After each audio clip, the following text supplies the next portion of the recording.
Hello दोस्तों, आज हम लोग प्रश्नावली 4.1 का क्वेश्चन सेकेंड का एक फर्स्ट बनाने वाला है। तो दिया है एक आयतकार भूखंड का क्षेत्रफल 528 मीटर स्क्वायर है। एक आयतकार भूखंड है जिसका क्षेत्रफल 528 मीटर स्क्वायर दिया है। क्षेत्र की लंबाई मीटर में चौड़ाई के दोगुने से एक अधिक है।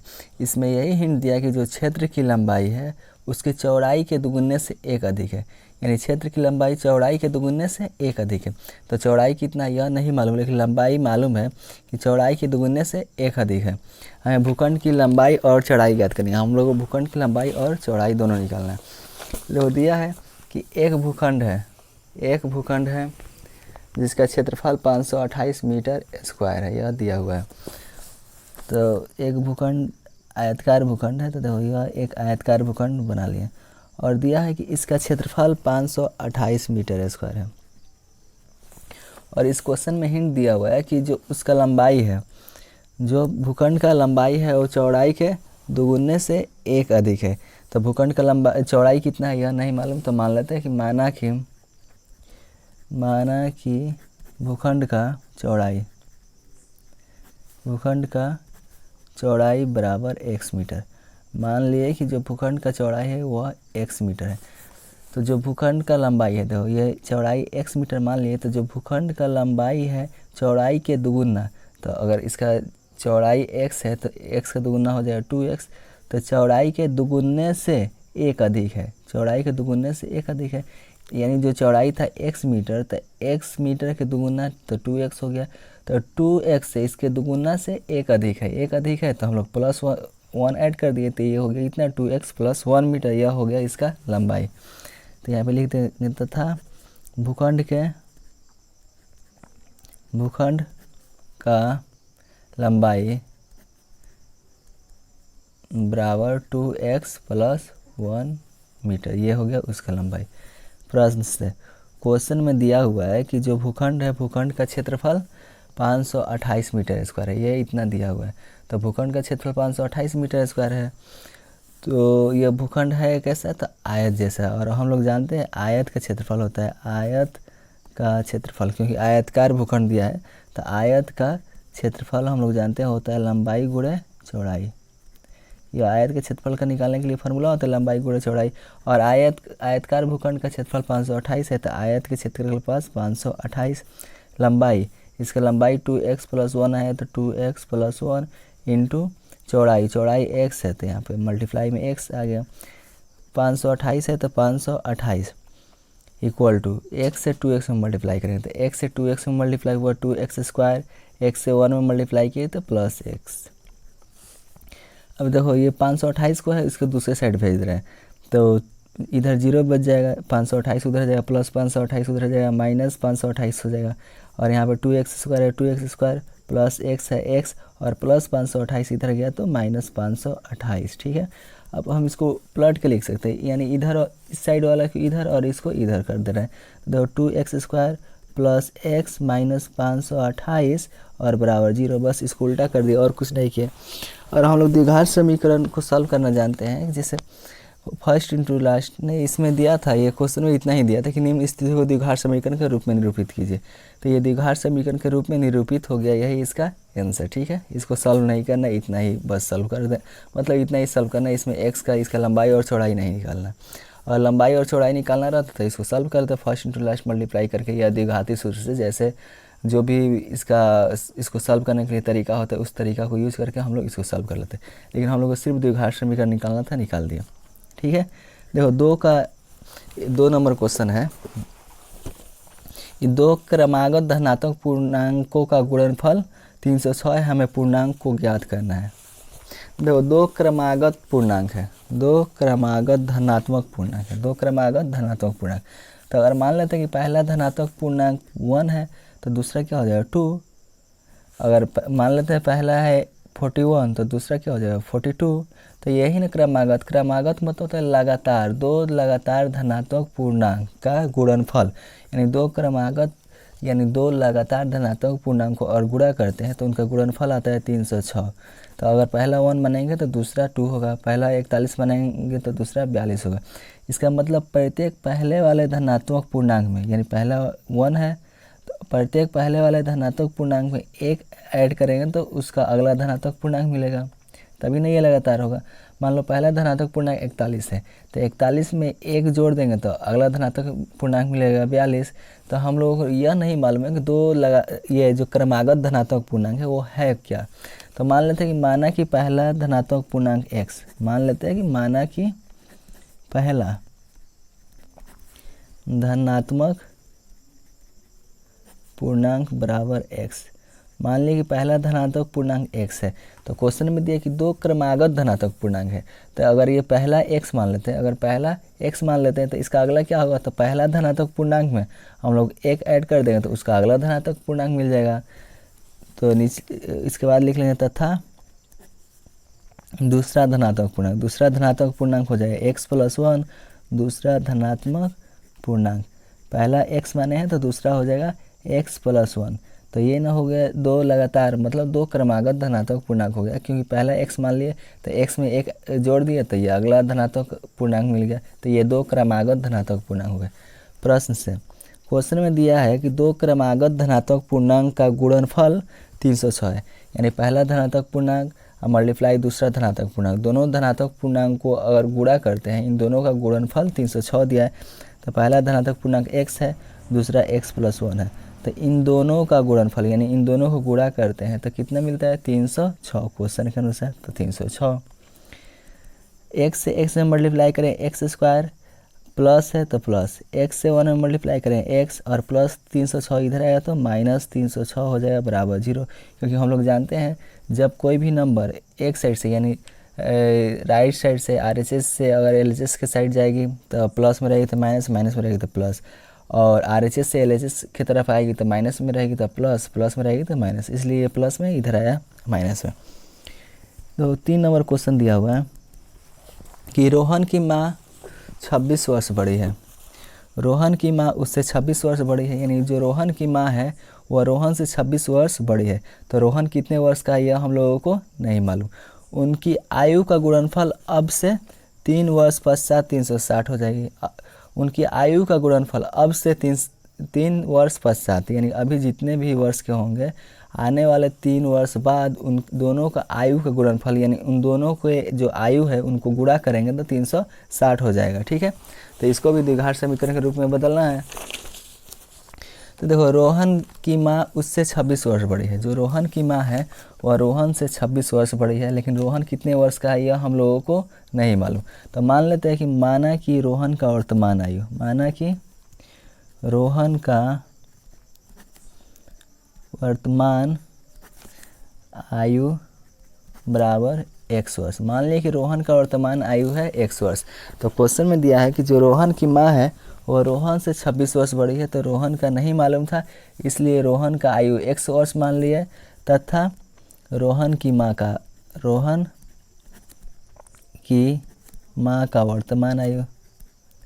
वर्तमान आयु। तो देखो रोहन के वर्तमान आयु x वर्ष मान लिए, तो क्वेश्चन के अनुसार रोहन की जो माँ है रोहन से 26 वर्ष बड़ी है। तो रोहन अगर x वर्ष का है तो इससे 26 वर्ष बड़ी है, तो x + 26 इतने वर्ष की उसकी माँ है। ठीक है, प्रश्न से क्वेश्चन में आगे बोला है कि उनकी आयु का गुणनफल अब से 3 वर्ष पश्चात 360 हो जाएगी। अभी वो जितने भी वर्ष के होंगे तो आने वाले 3 वर्ष बाद, 3 वर्ष पश्चात के मतलब 3 वर्ष बाद उनके आयु का गुणनफल यानी उन दोनों के आयु को गुणा करें कब, 3 वर्ष बाद, तो वो 360 हो जाएगी। तो देखो अभी रोहन है x वर्ष का, तो 3 वर्ष बाद इसका भी आने वाले 3 साल बाद में इसका भी 3 साल एज बढ़ जाएगा, तो ये हो जाएगा x + 3 वर्ष।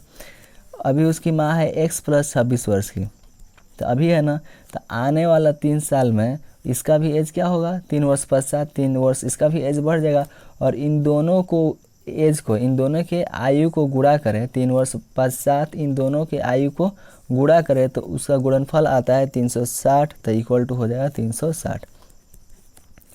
तो x + 3 है तो x + 3, x है x प्लस है प्लस, ये 26 और 3 इन दोनों को जोड़ेंगे तो 29 हो जाएगा, बराबर 360 है तो 360।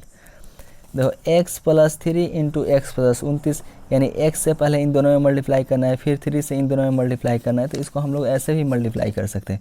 देखो x है तो x से इन दोनों में मल्टीप्लाई करना है तो x इंटू एक्स प्लस 29, फिर 3 से इन दोनों में मल्टीप्लाई करना है, ये प्लस है तो प्लस, और 3 से इसमें मल्टीप्लाई करना है तो 3 इंटू एक्स प्लस 29 बराबर 360 है तो 360। तो x से x में मल्टीप्लाई करेंगे एक्स स्क्वायर हो जाएगा, ये भी प्लस में है तो प्लस प्लस प्लस ही होगा। x से 29 में मल्टीप्लाई करेंगे 29x, प्लस 3 से प्लस x में मल्टीप्लाई करेंगे plus 3x plus plus plus, और 3 से इसमें मल्टीप्लाई करेंगे 3 × 27, 3 दूना 6 2 8, अब बराबर 360 है तो 360। ये एक्स स्क्वायर 29x और 3x इनको जोड़ेंगे तो होगा 32x, प्लस 87 है तो प्लस 87, और प्लस 360 इधर आएगा तो माइनस 360, तो इधर से ये आ गया तो इधर बच गया 0।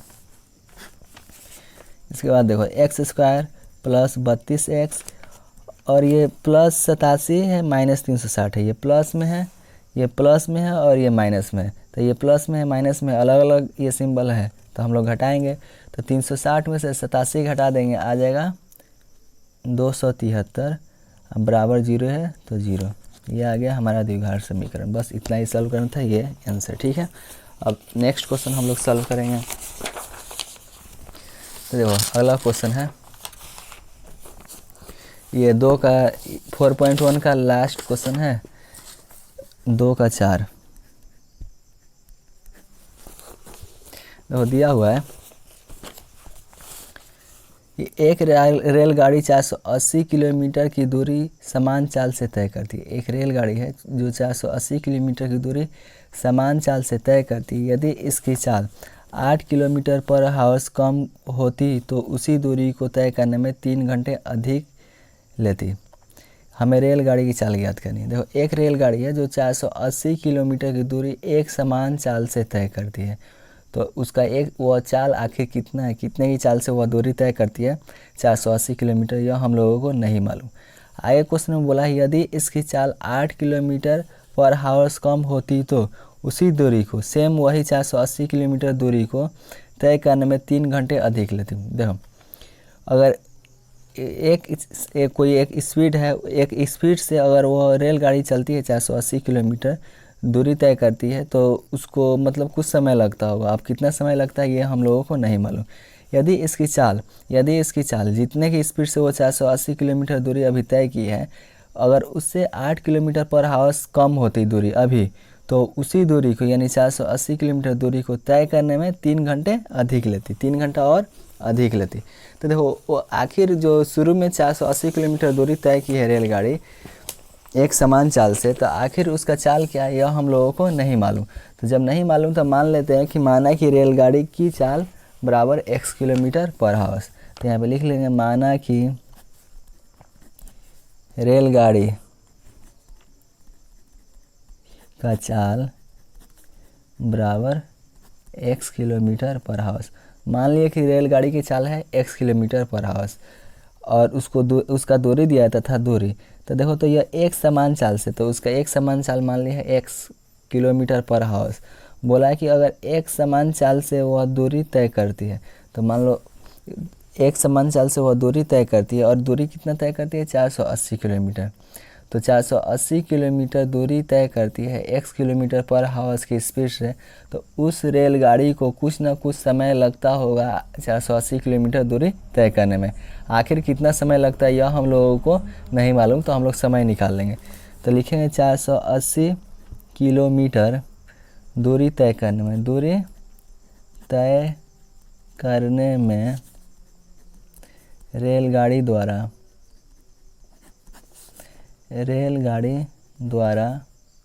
लगा समय,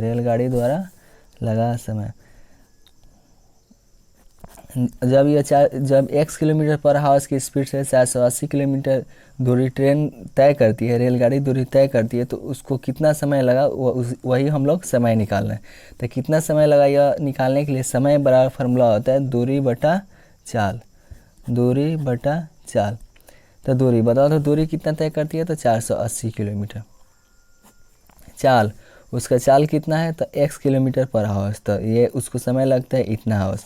तो इतना हावर्स कैसे लगेगा, मान लो ऊपर लिखेंगे 480 किलोमीटर पर हावर्स और नीचे लिखेंगे x किलोमीटर पर हावर्स, ठीक है।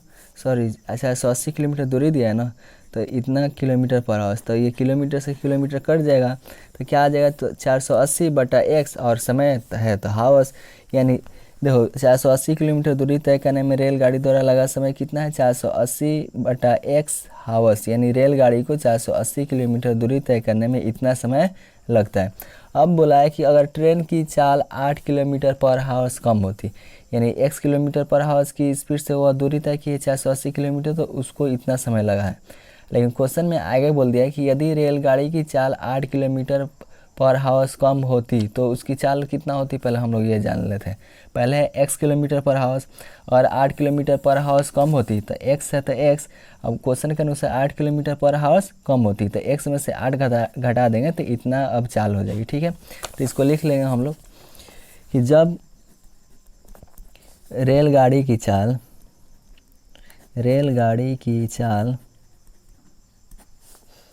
8 किलोमीटर पर हावर्स कम कर दी जाती है तो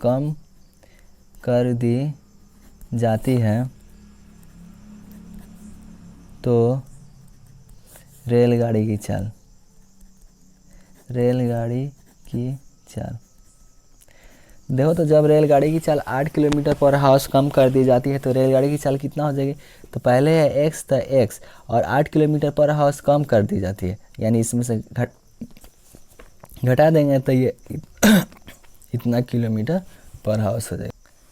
देखो अब तो चाल x माइनस 8 किलोमीटर पर हावर्स हो गई, तो अब इतना देखो x माइनस 8 किलोमीटर पर हावर्स हो गई, तो अब इतना स्पीड से उसको 480 किलोमीटर फिर वही दूरी तय करने में उसको कुछ ना कुछ समय लगता होगा। तो अब कितना समय लगता है हम लोग यह निकाल लेते हैं, ठीक है। तो लिखेंगे अब ट्रेन द्वारा 480 किलोमीटर दूरी तय करने में लगा समय और समय बराबर फार्मूला हम लोग को मालूम है दूरी बटा चाल। तो देखो, तो दूरी तो वही है 480 किलोमीटर और चाल ही ना कम हुआ है, x माइनस 8 किलोमीटर पर हावर्स हुआ है, तो चाल हो गया x माइनस 8। अब ये आ गया हावर्स में, यानी अब 480 किलोमीटर ही दूरी तय करने में जब चाल 8 किलोमीटर पर हावर्स कम कर दी जाती है तो उसको वही दूरी तय करने में इतना समय लगता है। प्रश्न से देखो, क्वेश्चन में दिया है कि एक रेलगाड़ी 480 किलोमीटर दूरी समान चाल से तय करती थी, इसकी चाल तय करती है। यदि इसकी चाल 8 किलोमीटर पर हावर्स कम होती तो उसी दूरी को तय करने में 3 घंटे अधिक लेती। तो देखो, तो क्वेश्चन में ये बोल दिया है कि एक रेलगाड़ी की चाल जब 8 किलोमीटर पर हावर्स कम कर दी जाती है तो इसी दूरी को तय करने में, यानी यही 480 किलोमीटर दूरी तय करने में कितना घंटा अधिक समय लेती, तो 3 घंटा अधिक समय लेती। कब, जब ट्रेन की चाल 8 किलोमीटर पर हावर्स कम कर दी जाती है तब यही दूरी तय करने में जितना समय ले रही है उससे अधिक 3 घंटा समय ले रही है। कब, जब इसकी चाल 8 किलोमीटर पर हावर्स कम कर दी जाती है। तो देखो, उसकी जब एक समान चाल है तो एक समान चाल से दूरी तय करने में 480 किलोमीटर इतना समय लेती है, 480 बटा x, यह इतना समय ले रही है।